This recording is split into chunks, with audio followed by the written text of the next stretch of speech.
ये बहुत important point था कि अपोजिशन में बहुत अच्छा काम हो सकता है और जिस पार्टी का ये दावा हो कि वो तब्दीली का नारा लेके उठी है, पढ़े लिखे लोग,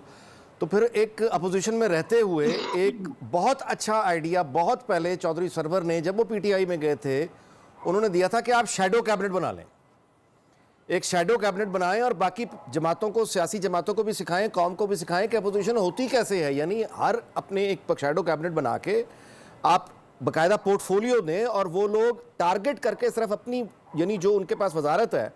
जिसका पोर्टफोलियो है, वो उस पर ही देखें, उसकी एक्सपर्टीज रखते हों, नया तरीके का अपोजिशन हो जिसका ताल्लुक कौम की खुशहाली से हो, तरक्की से हो, नई ईजादात से हो, एनवायरनमेंट से हो, वगैरह वगैरह। तो इस तरह की अपोजिशन पीटीआई क्यों नहीं कर रही?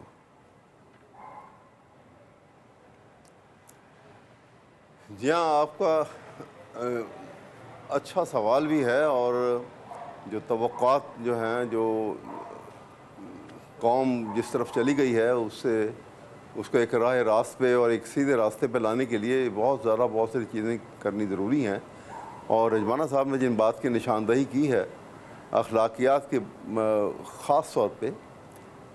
मैं तो ख़ुद इस चीज़ का कायल हूँ कि हमें, और बल्कि कहते हैं कि डिप्लोमेसी में पहला सबक ये है कि you must learn the art what not to speak. वजह से कि जो मुंह में आए कहता जाएं, ये माजी में बहुत कुछ ये होता आया है। अभी उन्होंने, रजवाना साहब ने मिसाल दी कि देखिए जी वो मौलाना को ये कहा था, लेकिन साथ ही अगर वो ये मिसाल भी दे देते हैं ना कि जब शहबाज शरीफ और नवाज शरीफ जो हैं ये मोहतरमा बेनज़ीर शहीद को किस किस नाजेबा ज़ुबान इस्तेमाल करते थे, जो अभी भी रिकॉर्डेड है, वो इंसान मुंह से बोल नहीं सकता, वो अल्फाज ऐसे थे। लेकिन बुरी बात है, जिसने भी की, कोई भी करेगा ये बात बुरी है, मैं इस चीज़ का कायल हूँ। हमें इस रुझान को बिल्कुल दबाना चाहिए और इसको डिस्करेज करना चाहिए। और सियासत के अंदर भी हमें कौम को भी एक जो है इस दलदल से निकाल के एक बड़े खुशगवार माहौल में रखना चाहिए कि हम किसी पॉलिटिकल पार्टी से ताल्लुक़ रखते हों, कोई भी हमारे नज़रियात हों, लेकिन इस कौम के फ़र्द हैं तमाम और ये अफराद हैं, हम एक दूसरे के, हम के रिश्तों में बंधे हुए हैं। तो हमें वो पोलराइजेशन का जो है उससे बाहर निकल आना चाहिए, ये बात दुरुस्त है। और इसके लिए देखिए मैं बताऊं, इसके लिए इंतहाई ज़रूरी चीज़, बात बुनियादी चीज़ें हैं। मसलन कानून का एहतराम, आइन का एहतराम। अब जहां आइन का एहतराम ख़त्म हो जाए और आइन को अपनी मर्ज़ी के मुताबिक आप सिर्फ पार्लियामेंट का नाम लेके इस्तेमाल करना शुरू कर दें कि पार्लियामेंट है तो जी सुप्रीम है। देखिए, पार्लियामेंट हो या जुडिशरी हो या एग्जीक्यूटिव हो, ये तमाम जो हैं कायदे कानून के हिसाब से जो आइन ने उनके लिए दायरे अख्तियार बना दिए, उनके अंदर ये आज़ाद हैं, उससे बियॉन्ड आज़ाद नहीं है।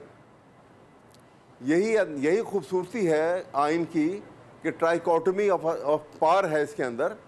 कि अदारे और बल्कि जुडिशरी की अथॉरिटी ज़्यादा इसलिए है कि उसके पास पावर ऑफ रिव्यू है। वो पार्लियामेंट के किसी भी एक्ट को on the touch stone of the basic structure of constitution, independence of judiciary, violation of human rights और वायलेशन ऑफ कुरान एंड सुन्ना, वो उसको स्ट्राइक डाउन कर सकती है। और इसी वजह से, और बैलेंस क्रिएट करती है, बाकी तमाम पिलर्स के दरमियान एक बैलेंस क्रिएट करती है। इसी तरह से पार्लियामेंट की अथॉरिटी जो है उसको हर एक को एक्सेप्ट करना है कि क्योंकि ये अथॉरिटी तो उसको आइन ने दी है और ये कानून साजी की अथॉरिटी है उसके पास, और वो एक निज़ाम है जिसके अंदर वो चलता है। इसी तरह एग्जीक्यूटिव है जिसका काम वो फंडामेंटल राइट्स जो कॉन्स्टिट्यूशन ने दिए हैं उनको एनफोर्स करना और एक कॉमन मैन को वो कॉमन फंडामेंटल राइट पहुंचाना, उनको प्रोटेक्ट करना, उनको प्रिजर्व करना और उनका डिफेंड करना, ये एग्जीक्यूटिव की जिम्मेदारी है। हाँ, अगर ये एग्जीक्यूटिव ये जिम्मेदारी नहीं पूरी करती है तो फिर ये जिम्मेदारी जो है वो अदलिया के ऊपर आ जाती है, क्योंकि वो भी उनके ओथ के अंदर भी ये लिखा है कि हर जज जो है, चाहे वो चीफ जस्टिस है, वो चाहे हाई कोर्ट या सुप्रीम कोर्ट का जज है, उसके ओथ के कंटेंट्स में ये लिखा है कि I will preserve, protect and defend the constitution of Pakistan. यही सेंटेंस जो है ये प्राइम मिनिस्टर के ओथ में भी है, यही किसी वज़ीर के ओथ में भी है। तो इसलिए ये सोशल कॉन्ट्रैक्ट मुकम्मल तब होता है कि आप